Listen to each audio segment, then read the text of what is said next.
हम सभी जानते हैं कि आध्यात्मिक सृजन लगातार साहित्यिक बातचीत को आयोजित करता रहा है और इस नए साल में एक बार पुनः हम आप सबके साथ हैं और साहित्यिक सृजन अपने सृजन संवाद के माध्यम से जिस तरह की साहित्यिक सक्रियता दिखा रहा है वो साहित्य के विकास और उसके लिए बहुत उपयोगी ये चैनल है। और आज इस नए वर्ष के पहले ही एपिसोड में हमारे बीच चर्चित कवि, कथाकार और पर्यावरण के को लगातार जीवित रखने वाले, उसके बीच में लगातार काम करने वाले प्रवीण कुमार जी हमारे साथ हैं और हम उनका हार्दिक स्वागत करते हैं इस बातचीत में। प्रवीण जी, आपका हार्दिक स्वागत है। शुक्रिया दोस्तों, शुक्रिया नीरज जी।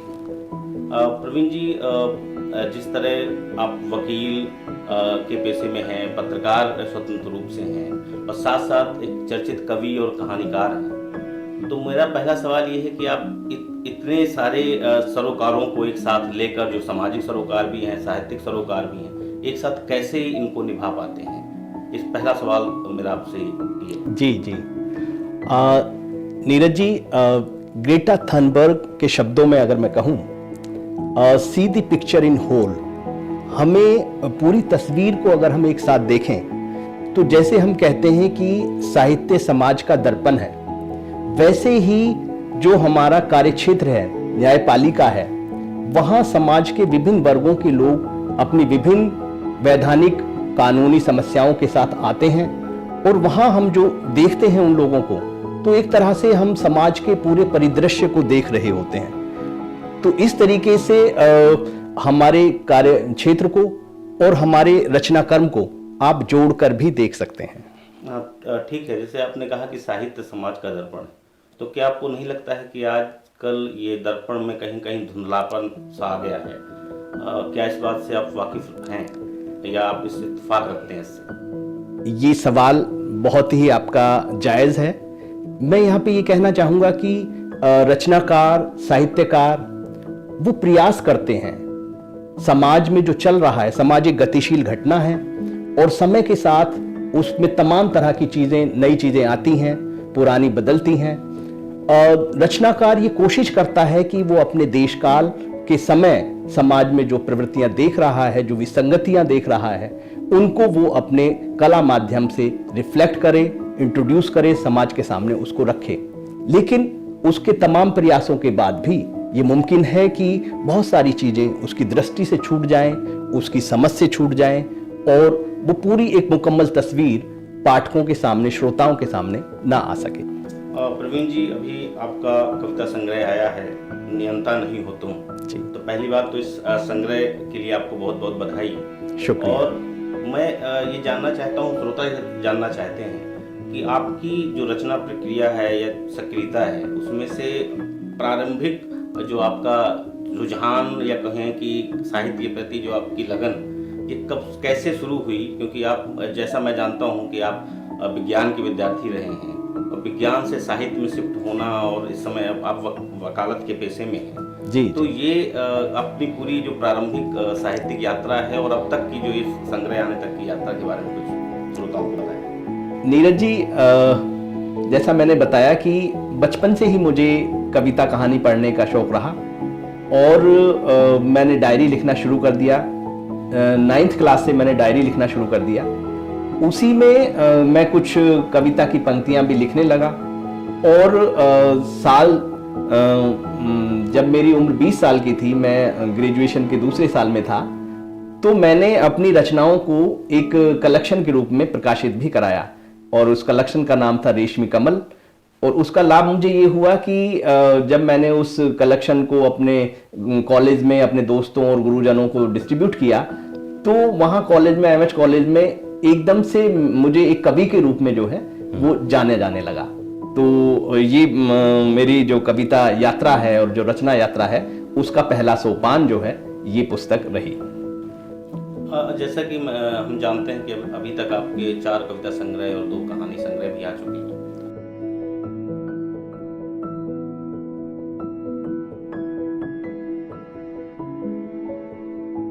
और मुझे लगता है कि एक साथ एक साहित्यकार 2 विधाओं को जो साधता है वो थोड़ा मुश्किल काम होता है, और उसके साथ साथ आप खुद वकील हैं और स्वतंत्र पत्रकार हैं, तो मुझे लगता है क्या ये विधाएं आपको एक साथ जिस तरह आप काम कर रहे हैं, तो क्या कविता कहानी कविता पर हावी होती दिखती है, उसके बारे में कुछ बताएं। निश्चित रूप से ये चुनौतीपूर्ण होता है। कई विधाओं में एक साथ काम करना, उनको साधना निश्चित रूप से ये चुनौतीपूर्ण होता है। और मैंने भी ये व्यक्तिगत रूप से महसूस किया है कि कई बार जो है मैं आपका कहानी लिखने में मैं सहज महसूस करता रहा, कई बार आपका कविता लिखने में मैं सहज महसूस करता रहा। इधर आप देखेंगे कि कई साल से मैंने कहानी नहीं लिखी, और मैं कई साल से इधर पिछले 3-4 साल से कविता ही लिखे जा रहा हूँ। तो उसकी भी एक वजह यही है कि प्रोफेशनल जो कार्य होता है, वर्क होता है, उसका एक दबाव होता है, और दूसरी भी जिम्मेदारियां हैं। तो कहानी लिखने के लिए जितना समय मुझे देना चाहिए उतना मैं नहीं दे पाता, इसलिए मैं इधर कहानी नहीं लिख पा रहा। तो मुझे लगता है उसका एक कारण ये भी कि हम लोग जब भी आप कोई जानता है कवि प्रवीण कुमार के बारे में, एडवोकेट और कहानीकार कहीं पीछे रह जाते हैं। जी जी जी बिल्कुल। लेकिन कहीं ना कहीं जब हम पूरे साहित्य के उसको देखें, रचनाकारों को देखें, कोई अध्यापक है, कोई किसी और पेशे में है, जी जी, तो हमेशा वो पेशा उनके साहित्य पर हावी होता कभी कभी दिखता है। आप वकील हैं, और जिस तरह न्यायपालिका का परिदृश्य बदल रहा है और चीज़ें बदल रही हैं, और कहते हैं साहित्य समाज का दर्पण होता है। जी जी।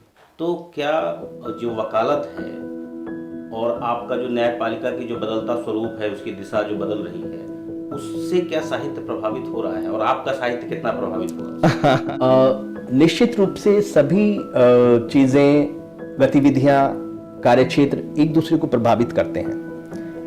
ये कहना सही है कि रचनाकार जिस कार्य क्षेत्र में होता है वो वहां से अपनी रचनाओं की विषय वस्तु चुनता है, और उसके बयान करने में भी उसका प्रभाव दिखाई देता है। लेकिन जहां तक आपने बात की कि भाई न्यायपालिका की जो दशा और दिशा है वो जिस तरफ जा रही है और उसका क्या प्रभाव हमारे सृजन पर पड़ रहा है, तो मैं यहाँ थोड़ा सा ये बताना चाहूँगा कि पहले के मुकाबले न्यायपालिका या आपका हमारे न्यायालयों में जो लिटिगेंट्स की संख्या है वो बहुत ज़्यादा बढ़ रही है, और उससे क्या होता है कि एक सामान्य जो डेकोरम है उसको मेंटेन करने में समस्या आ रही है, और इस सब परिवेश का जस्टिस डिलीवरी सिस्टम पे एक नकारात्मक प्रभाव पड़ रहा है। और ये सारे प्रभाव मैं कहूँगा कि मेरे जैसे लोगों को थोड़ा सा निराश भी कर रहे हैं, और वो प्रभाव मेरी रचनाओं पर भी कई बार दिखाई देता है। जी, जैसा कि हम जानते हैं कि कोई कवि जब कविताएं लिखता है तो उसकी एक लंबी रचना प्रक्रिया से होकर गुजरता है, और आगे खुद कहते हैं कि स्वाति की बूंद के बाद जो मोती बनता है, वैसे किसी भी कविता की रचना प्रक्रिया होती है लंबे प्रोसीजर की। जी जी। तो मैं जानना चाहता हूं कि थोड़ी बहुत कविता की रचना प्रक्रिया के बारे में, और कुछ अपनी कुछ कविताओं का भी साथ साथ पाठ हो। जी, तो जरूर जरूर। मैं अपने व्यक्तिगत अनुभव को यहाँ पे साझा कर रहा हूँ रचना प्रक्रिया के संदर्भ में, और मैं ये मानता हूँ कि शायद दूसरे लोगों के साथ भी ऐसा होता होगा। मेरे साथ क्या होता है कि सोचने पर नहीं होता है, अचानक आप जो है चाहे सो रहे हैं, खा रहे हैं, आपका नहा रहे हैं, तो कई बार कोई थॉट स्ट्राइक करता है, और वो थॉट जब आपका अपील करता है तो उसके साथ कुछ और भी फिर चिंतन प्रक्रिया वहां से शुरू हो जाती है, फिर कुछ और शब्द आते हैं, कुछ और आपका जो है पंक्तियां जुड़ती जाती हैं। तो वो मैं आपका जैसे ही मुझे मौका मिलता है राइट डाउन करता हूं। वो राइट डाउन करने के बाद कई बार उस समय नहीं होता, तो उस पर और ज्यादा काम नहीं मैं करता हूं, लेकिन बाद में जैसे वो थॉट फिर से आता है और मैं उसको उठा के देखता हूं, तो फिर कुछ और उस पर जो है आपका मैं जोड़ता और घटाता हूं। मैं यहाँ पे ये बताना चाहता हूं कि ये जो आपका संशोधन की प्रक्रिया है ये बहुत आगे तक चलती रहती है। मीन्स आज मैंने वो कहीं पे आपका जो है मान लिया फेसबुक पे शेयर भी कर दी कविता, तो कोई दिक्कत नहीं है। वो लेटर ऑन मैं मान लिया उसको 15 दिन बाद पढ़ रहा हूं और मुझे लग रहा है कि भाई ये शब्द यहाँ पे कुछ इसकी प्रासंगिकता कम दिखाई दे रही है या ये अटपटा लग रहा है, तो मैं उसे लेटर ऑन भी आपका चेंज करता हूँ। जी। इवन अगर मेरी कविता संग्रह में वो छप भी गया या कहीं पत्रिका में भी छप गया है और फिर मैं आपका उस कविता को कहीं फिर से प्रस्तुत कर रहा हूँ या सुना रहा हूँ और मुझे लग रहा है कि भाई यहाँ पे ये अटपटा सा लग रहा है, ये तो इसका जो अर्थ है वो उतना प्रभावी नहीं हो रहा है, तो मैं उसके बाद भी आपका उसमें बदलाव करता हूँ। जी। कहने का अभिप्राय ये है कि पहले दिन से और बाद तक, सालों तक मैं अपनी रचनाओं पे काम करता रहता हूँ। बिल्कुल। तो अपनी कुछ कविताएं का पाठ भी आप जी कविताओं का पाठ जी, तो इसी रंग की एक कविता मैं जो है सुनाना चाहूंगा। सृजन के क्षणों में। जी। नीरज जी, जैसा मैंने अभी बताया कि हम जो है आपका ये एक तरह की दैवीय घटना जैसा होता है। जी। कि जब आप सोचना चाहें तो ऐसा नहीं है कि आपको एकदम से अभी मैं आपसे कहूं कि आप इस विषय पे कविता लिख दीजिए, बिल्कुल, तो आप लिखना शुरू, ऐसा नहीं होता है। वो स्वतः ही कोई ख्याल आपके जहन में आता है और उसके बाद फिर उसकी जो रचना की प्रक्रिया है वो आगे बढ़ती है। जी। और इसका एक आनंद होता है और वो पल जो है वो पल अपने आप में बहुत खास होते हैं। तो उसी संदर्भ में मैं ये कविता पढ़ रहा हूं, सृजन के क्षणों में। एक लंबे अंतराल के बाद मिला एक पुराना दोस्त। एक लंबे अंतराल के बाद मिला एक पुराना दोस्त, यादें ताजा हो आईं कॉलेज के जमाने की। हास परिहास के दौरान यूं ही उसने पूछ लिया एक सवाल। हास परिहास के दौरान यूं ही उसने पूछ लिया एक सवाल, क्या अभी भी लिखी जा रही हैं कविताएं? क्या अभी भी लिखी जा रही हैं कविताएं? मैंने मुस्कुराकर हाँ में दिया जवाब और भेंट की उसे अपनी कविताओं की किताब। मैंने मुस्कुराकर हाँ में दिया जवाब और भेंट की उसे अपनी कविताओं की किताब। आश्चर्यचकित होते हुए उसने पलटे कुछ पृष्ठ और गंभीर होते हुए फिर पूछा एक सवाल। आश्चर्यचकित होते हुए उसने पलटे कुछ पृष्ठ और गंभीर होते हुए फिर पूछा एक सवाल, इन कविताओं को लिखने से आखिर तुम्हें मिलता क्या है? इन कविताओं को लिखने से आखिर तुम्हें मिलता क्या है? उसका आशय समझकर एक बारगी मैंने सोचा, कह दूं कि कुछ नहीं और कर दूं बात यहीं खत्म। एक बारगी मैंने सोचा, कह दूं कि कुछ नहीं और कर दूं बात यहीं खत्म। रहने दूं उसे आत्ममुग्ध, पाले रहने दूं श्रेष्ठता का दंभ। फिर मैंने सोचा, सच बयानी से भला कैसा परहेज। फिर मैंने सोचा, सच बयानी से भला कैसा परहेज, हो सकता है हो जाए उसका भी कुछ भला। तब मैंने खोल दिए कुछ राज, तब मैंने खोल दिए कुछ राज जिनका मुझे भी नहीं था पूर्वाभास। मैंने बताया उसे, मैं स्वयं नहीं लिखता हूं, मैं स्वयं नहीं लिखता हूं कुछ भी, किसी अदृश्य शक्ति के वशीभूत कविता उतरती है मेरे जहन में। किसी अदृश्य शक्ति के वशीभूत कविता उतरती है मेरे जहन में। मेरा हाथ खुद ब खुद उठा लेता है कलम और चलाने लगता है कागज पर। सृजन के उन क्षणों में मेरा रोम रोम हो जाता है पुलकित। सृजन के उन क्षणों में मेरा रोम रोम हो जाता है पुलकित। मैं हो जाता हूं बेसुध, मुझे अपने आसपास का नहीं रहता कोई एहसास। उन खास पलों में मैं हो जाता हूं ध्यानमग्न, जैसे प्रार्थना के पलों में होता है कोई भी और प्रार्थना पूर्ण होने पर लौट आता हूं अपने अवचेतन संसार से। दैनंदिन जगत में विचरण करने लगता हूं तुम्हारी तरह, करने लगता हूं वे सारे काम, काम दफ्तरी या घर के। जो करता है हर कोई, जो करता है हर कोई। इति के बाद मैंने किया उससे प्रति प्रश्न। इति के बाद मैंने किया उससे प्रति प्रश्न, अब तुम ही तय करो क्या हासिल होता है मुझे, लिखकर कोई कविता सुनाकर कोई कहानी। लिखकर कोई कविता सुनाकर कोई कहानी। संज्ञा शून्य होकर वह एकटक निहार रहा था मेरी निर्निमेष आंखों में, मेरी निर्निमेष आंखों में। जैसा कि इस कविता में आपने पढ़ रहे थे तो उसमें याद कहा जाता है ना कि सृजन के समय कवि या रचनाकार सबसे अकेला होता है। बिल्कुल बिल्कुल। तो उसका आभास हो रहा है और आपकी कविताओं में प्रकृति, प्रेम और विज्ञान का अद्भुत समन्वय दिखाई देता है। तो मेरा एक आग्रह है कि एक प्रेम कविता भी आप सुनाएं। तो जी जरूर जरूर, मैं कोशिश करता हूँ। अबूझ पहेली जैसा प्रेम। देखिए, हम सब लोग प्रेम के बारे में बहुत कुछ सुनते हैं, बहुत कुछ महसूस करते हैं, लेकिन उसके बाद भी बहुत सारे प्रश्न अनुत्तरित से रह जाते हैं। बिल्कुल। तो मैंने भी आपका जो है कोशिश की, और उसके बाद मैं अनुत्तरित भी रहा। तो अबूझ पहेली जैसा प्रेम। प्रेमियों की विद्वत सभा में प्रेम पर होना था विमर्श। प्रेम की विद्वत सभा में प्रेम पर होना था विमर्श। आयोजक ने भूल से उसे भी भेज दिया निमंत्रण। आश्चर्यचकित वह घबराते सकुचाते पहुंच गया नियत स्थान समय पर। सभा के संयोजक ने विमर्श को शुरू करते हुए कहा, मुश्किल ही नहीं नामुमकिन है प्रेम को परिभाषित कर पाना। मुश्किल ही नहीं नामुमकिन है प्रेम को परिभाषित कर पाना।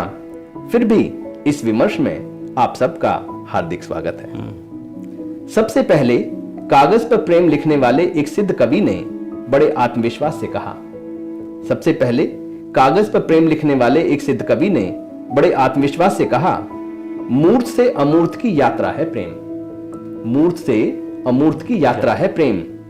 कैनवास पर प्रेम को उकेरने वाले चित्रकार ने कुछ यूं जाहिर की अपनी कीमती राय, 7 रंगों का एक रंग हो जाना है प्रेम।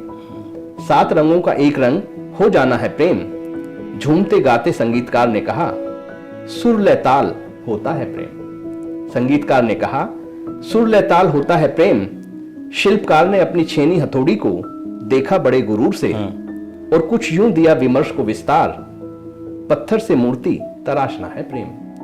पत्थर से मूर्ति तराशना है प्रेम। धर्मशास्त्री को ऐसा हुआ महसूस, उसे भी जाहिर करनी चाहिए अपनी राय। तो उसने कहा, समष्टि के प्रति पूर्ण समर्पण का नाम है प्रेम।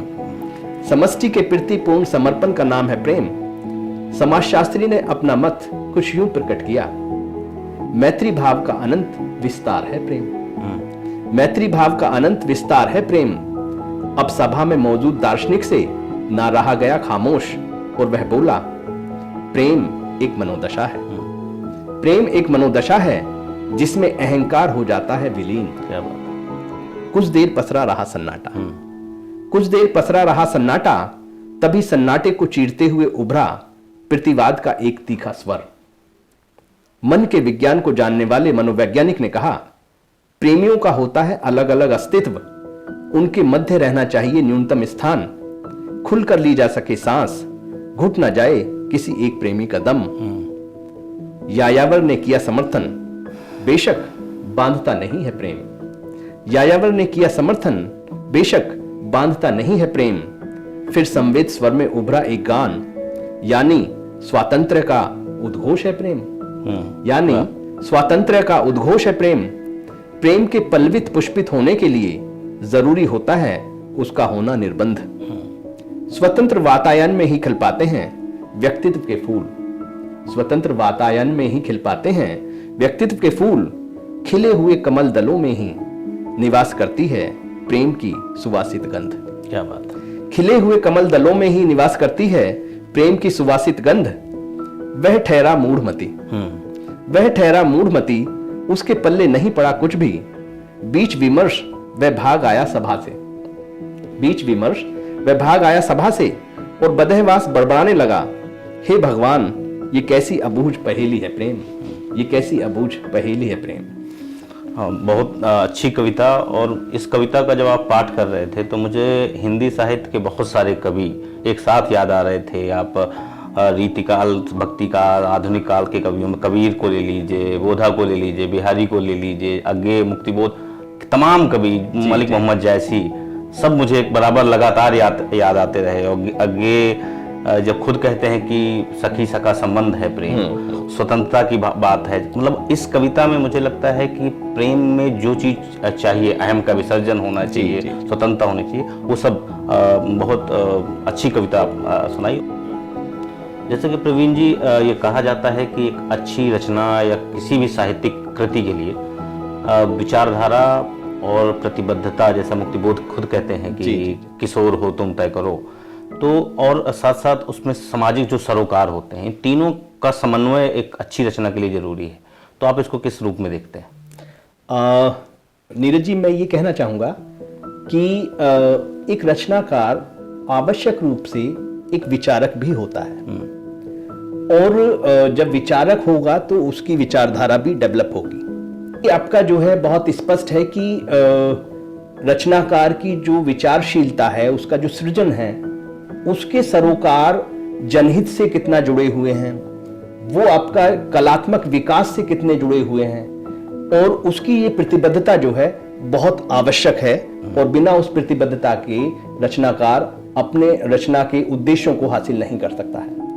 लेकिन जहां तक बात आपने कही विचारधारा की, जी, मैं ये मानता हूं कि एक रचनाकार को वैचारिक रूप से स्वतंत्र होना चाहिए, और उसको एक उसकी निष्पक्ष दृष्टि होनी चाहिए।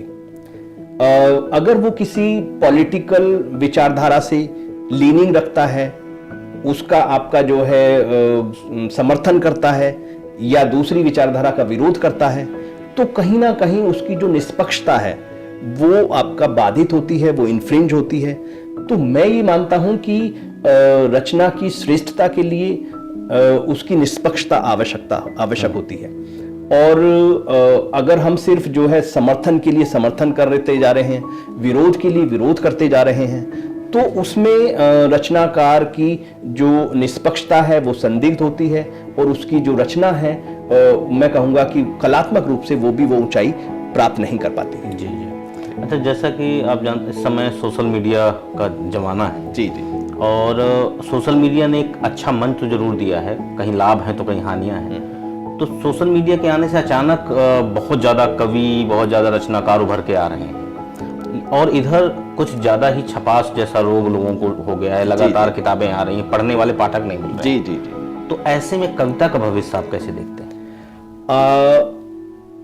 मैं इसको इस तरह से देखता हूं कि जैसे जो परंपरागत आपका प्लेटफॉर्म थे, पत्रिकाएं थी, या आपका कार्यक्रम, कवि सम्मेलन जैसे कार्यक्रम होते थे, तो ये बात सही है कि उसमें नए लोगों को कई बार अवसर नहीं प्राप्त हो पाते थे। तो उस लिहाज से अगर हम देखें तो सोशल मीडिया ने ऐसे लोगों को एक अच्छा और सशक्त प्लेटफॉर्म दिया है। बिल्कुल। और मैंने देखा कि उस प्लेटफॉर्म पे जैसे किसी ने आपका 4 साल पहले लिखना शुरू किया, तो उसके बाद जब वो लगातार लिखता रहा है तो उसने उत्तरोत्तर प्रगति भी की है। बिल्कुल, है ना? बिल्कुल। तो मैं उसको सकारात्मक दृष्टि से भी देखता हूँ। और ये बात भी सही है कि भाई वहां पे कोई स्क्रीनिंग तो है नहीं, कोई एडिटिंग का प्रोसेस नहीं है, कोई प्रशिक्षण की बात नहीं है। तो ये बात सही है कि बहुत सारी रचनाएं वो अपरिपक्व होती हैं और वो स्तरीय नहीं होती हैं, लेकिन कई लोग इसी प्रक्रिया से बहुत अच्छा आपका जो है लोगों तक अपनी रीच बढ़ा लेते हैं और बहुत लोग उन्हें पसंद करते हैं। तो मैं मीडियम को दोष नहीं देना चाहूँगा। मैं यही कहना चाहूँगा कि जो लोग आपका प्रतिबद्ध हैं वो मीडियम का भी लाभ उठाएंगे और अपने शिक्षण प्रशिक्षण को भी वो जो भी आपका माध्यम है, आपका उनके जो भी सीनियर लोग हैं उनसे मिलके गाइडेंस लेके अपनी रचना प्रक्रिया को सुधार सकते हैं और उसका लाभ उठा सकते हैं। लेकिन इसमें मतलब कविता जैसे कहा जाता है कि लगातार कविता संग्रह छप रहे हैं लगातार, लेकिन पाठक नहीं मिल रहे हैं, तो इसका एक समस्या तो है ही हमारे।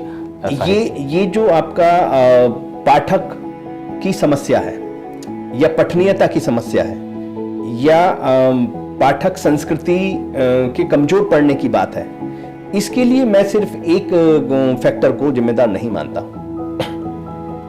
देखिए, पीछे मनोरंजन के जो साधन थे वो कम होते थे और अधिकतर लोग अच्छे साहित्य को पढ़कर मनोरंजन भी प्राप्त करते थे। इधर इलेक्ट्रॉनिक मीडिया, सिनेमा और सोशल मीडिया पे इतना कंटेंट जो है आपका, उसकी बम्बार्डमेंट है कि लोग जो है आपका किताब पढ़ने के लिए उनको समय ही नहीं मिल पाता है। तो पठनीयता का संकट है, लेकिन इसको जो है समाज को और दूसरे सब लोगों को, हमारे अपने परिवारों में हम उस बात को कह सकते हैं कि भाई अच्छा कंटेंट तो आपको अच्छी पुस्तकों से ही मिलेगा। ये जागरूकता लाकर हम इस कमी को जो है दूर कर सकते हैं। जी, अंत में मैं ये चाहता हूँ कि नए साल में श्रोताओं को, नए लिखने वालों को आप क्या संदेश देना चाहते हैं? मैं संदेश बहुत ही पुराना है, जैसे हम और आप काफी देर से चर्चा कर रहे हैं कि अगर हम कुछ कहना चाहते हैं तो हमारे अंदर सुनने का भी जो है एक मादा होना चाहिए। जी, हम कुछ कहना चाहते हैं तो हमें ये जानना चाहिए कि जो हमारे पूर्ववर्ती रचनाकार रहे हैं वो क्या कहते आ रहे हैं। हमें अपने पूर्ववर्ती जो परंपरा आपका कहने की आ रही है, जो साहित्य की जो धारा है वो आज से शुरू नहीं हो रही है, वो बहुत पीछे से चली आ रही है। तो उस पीछे जो हुआ है उसका अवलोकन किया जाना, उसको जानना, उसको समझना, ये नए रचनाकारों के लिए मैं जरूरी चीज मानता हूं। और अगर वो ऐसा नहीं करते हैं तो उनकी रचनाओं में वो बात नहीं आ पाएगी जो आनी चाहिए। जी, अंत में मैं चाहता हूं कि कविता, और आप कविता का पाठ करें। जी जी, जरूर जरूर। आपका इसके पहले बार संग्रह आया था बुतों के शहर में, जी, तो उससे करते पाठ। बेशक मैं इस संग्रह की जो आपका शीर्षक कविता है जी, उसी को आपका पढ़ना चाहूंगा। बुतों के शहर में। उन्हें पसंद है संग तराश, उन्हें पसंद है संग तराश, तराशते रहें उनके बुत। वे बुत परस्त अनुयायी जो शहर के चौराहों पर स्थापित करते फिरें उनके आदमकद बुत, और घोषणा करते रहें उनके भगवान होने की। ऐसे विवेक शून्य भक्त जिनके आस्थाग्रस्त दिलो दिमाग में पैदा नहीं होता कभी कोई सवाल। ऐसे विवेक शून्य भक्त जिनके आस्थाग्रस्त दिलो दिमाग में पैदा नहीं होता कभी कोई सवाल, जो मुसलसल चढ़ाते रहें उनके बुतों पर अपनी श्रद्धा के फूल, और वह भगवान बनकर देते रहें सभी को गाहे बगाहे मोक्ष का ज्ञान। और वह भगवान बनकर देते रहें सभी को गाहे बगाहे मोक्ष का ज्ञान, बांटते रहें चरित्र प्रमाण पत्र। बेशक उन्हें अख्तियार है किसी भी खासो आम की आलोचना का, बेशक उन्हें अख्तियार है किसी भी खासो आम की आलोचना का, लेकिन स्वयं वह परे हैं आलोचना की हर एक परिधि से। उन्हें नहीं है पसंद ऐसा कोई सिरफिरा, उन्हें नहीं है पसंद ऐसा कोई सिरफिरा, जो माला की जगह उछाल दे सवाल, जो माला की जगह उछाल दे सवाल, उनके रंगे पुते बुत की तरफ। उतार दे वह मुलम्मा जो चढ़ाया गया था बड़े जतन से, उतार दे वह मुलम्मा जो चढ़ाया गया था बड़े जतन से, तोड़ दे राम की तरह उनकी शोहरत का इंद्रधनुष, तोड़ दे राम की तरह उनकी शोहरत का इंद्रधनुष। आखिर यूं ही तो नहीं तराशे जाते हैं बुत किसी भी शहर में। क्या बात, आखिर यूं ही तो नहीं तराशे जाते हैं बुत किसी भी शहर में। क्या बात है। आध्यात्मिक सृजन की पूरी की टीम की तरफ से नए साल के पहले एपिसोड में आप हमारे बीच आए, हम पूरी टीम की तरफ से आपको तहे दिल से शुक्रिया अदा करते हैं। नया साल में हमने कविता पर के अनेक पहलुओं पर बात की, उसके लिए बहुत बहुत धन्यवाद आपको। जैसा कि हमारे बीच कवि, कथाकार, पत्रकार और सामाजिक कार्यकर्ता और वकील प्रवीण कुमार जी हमारे बीच में थे, और उनको हम उनकी कविता प्रक्रिया, उसके कविता के जितने पहलू हैं, सामाजिक सरोकारों को लेकर, प्रतिबद्धता को लेकर, रचना प्रक्रिया को लेकर, हमने तमाम सेट्स पर बात की कविताओं की। और हम अगले एपिसोड में एक नए रचनाकार के साथ आपके साथ होंगे। आप सबको नए साल की हार्दिक शुभकामनाएं, और हम अगले एपिसोड में आपसे फिर रूबरू होते हैं। बहुत बहुत धन्यवाद।